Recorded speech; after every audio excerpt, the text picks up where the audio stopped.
ഇന്ന് നമുക്ക് ബീഫ് കറി വെച്ചാലോ? അതിനായി ബീഫ് വാങ്ങി വെച്ചിട്ടുണ്ട്. അതിൽ നെയ്യൊക്കെ മുറിച്ച് മാറ്റി വെക്കുകയാണ് കേട്ടോ.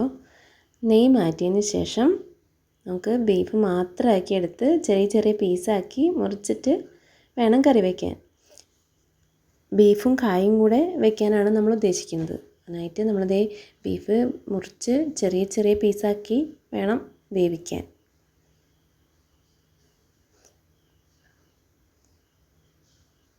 ബീഫിനെ നമ്മൾ ചെറിയ പീസാക്കി നുറുക്കി എല്ലാം നുറുക്കി കഴിഞ്ഞിട്ടുണ്ട് കേട്ടോ. ഇനി നന്നായി കഴുകണം. ബീഫിനെ നുറുക്കി മാറ്റി വെച്ചപ്പോൾ അതിൽ നെയ്യും നമ്മൾ നുറുക്കി വേറെ മാറ്റി വെച്ചിട്ടുണ്ട്. നെയ്യ് നമുക്ക് ഇന്ന് ഉപയോഗിക്കുന്നില്ല. നെയ്യ് നമ്മൾക്ക് കുറച്ച് കൊള്ളിയില്ലേ, അതായത് കപ്പ ഉപയോഗിച്ച് വേവിച്ച് കഴിക്കാൻ നല്ലതാണ്.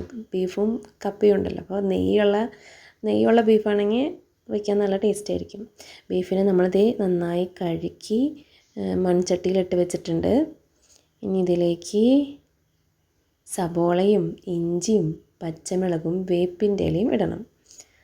നമുക്ക് ഓരോന്നായിട്ട് നമുക്ക് ബീഫിലേക്ക് ചേർത്ത് കൊടുക്കാം. സബോള, ഇഞ്ചി, പച്ചമുളക്, വേപ്പിൻ്റെ ഇല, അങ്ങനെ എല്ലാം ചേർക്കണം. ഇനി നമുക്കിതിലേക്ക് ആവശ്യമായ മസാല ചേർക്കാം. മസാല ചേർക്കാനായിട്ട് ആദ്യം നമുക്ക് മുളക് പൊടിയും മഞ്ഞൾപ്പൊടിയും ഇടണം. മുളക് പൊടി കുറച്ച് ചേർക്കാം. അതിനുശേഷം കുറച്ച് മഞ്ഞൾപ്പൊടിയും ചേർത്ത് കൊടുക്കാം. പിന്നെ അത്യാവശ്യത്തിന് ഉപ്പും ഗരം മസാലയും ചേർക്കണം.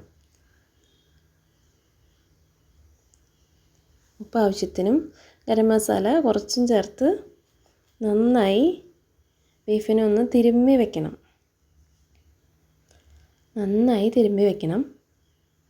എന്നാലാണ് ആ മസാലയൊക്കെ ബീഫിലേക്ക് നന്നായി പിടിക്കൂ. നന്നായി തിരുമ്മി മിക്സ് ചെയ്ത് വെച്ചതിന് ശേഷം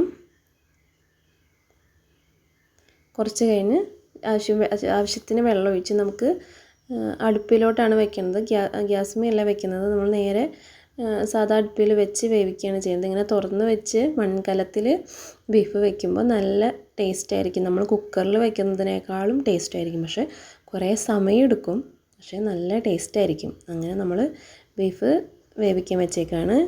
ഇനി നമുക്ക് ബീഫിലേക്ക് ആവശ്യമായി കായ നമുക്ക് നുറുക്കിയെടുക്കാം. കായ ചെറിയ പീസുകളാക്കി നുറുക്കി വെക്കുകയാണ്. അത് കുറച്ച് നേരം അതിൻ്റെ കറ കളയാനായിട്ട് നമുക്ക് ഒരു വെള്ളത്തിൽ ഇട്ട് വെക്കണം. വെള്ളത്തിലിട്ട് വെച്ച് കുറച്ച് കഴിയുമ്പോൾ വേണം അതെടുത്ത് ബീഫ് ഒരുവിധം വെന്ത് വരുമ്പോൾ നമുക്ക് കായ എടുത്ത് ബീഫിലേക്ക് മിക്സ് ചെയ്ത് വീണ്ടും കുറച്ച് നേരം കൂടെ കായ വേവാൻ വേണ്ടി വെക്കണം. ഇനി നമുക്ക് ബീഫിലേക്ക് കായ നന്നായി മിക്സ് ചെയ്ത് കൊടുക്കാം. മിക്സ് ചെയ്തതിന് ശേഷം രണ്ടും കൂടെ നന്നായി ഒന്നും കൂടെ വേവിച്ചെടുക്കണം. ഇനി ബീഫ് കാച്ചുന്നതിനുള്ള പാത്രം നമുക്ക് അടുപ്പത്തേക്ക് വയ്ക്കാം. അതിലേക്ക് വെളുത്തുള്ളിയും സബോളയും വേപ്പിലയും ഇട്ട് കൊടുത്ത് നന്നായി മൊരിയിച്ചെടുക്കാം. നന്നായി മൊരിഞ്ഞതിന് ശേഷം മാത്രമാണ് ഇതിലേക്ക് ആവശ്യമായ മസാലകൾ ചേർക്കാൻ പാടുള്ളൂ. അതിനായി നന്നായി മൊരിഞ്ഞ് വരുന്നതിനായി നമുക്ക് വെയിറ്റ് ചെയ്യാം.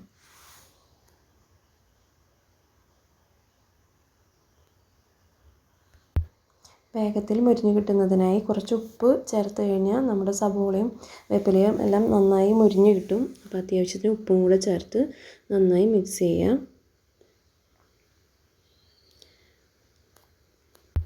നമ്മുടെ വെളുത്തുള്ളിയും സബോളയും വേപ്പിലയൊക്കെ നന്നായി മുരിഞ്ഞ് വന്നിട്ടുണ്ട്. ഇനി ഇതിലേക്ക് ആവശ്യമായ നമുക്ക് മസാലകൾ ആഡ് ചെയ്ത് കൊടുക്കാൻ സമയമായിട്ടുണ്ട്. കണ്ടോ, നന്നായി മുരിഞ്ഞ് വന്നിട്ടുണ്ട്. ഇനി നമുക്കിതിലേക്ക് മസാലകൾ ആഡ് ചെയ്ത് കൊടുക്കാം. അതിനായി ആദ്യം കുറച്ച് മഞ്ഞൾപ്പൊടി ഇട്ട് കൊടുക്കാം.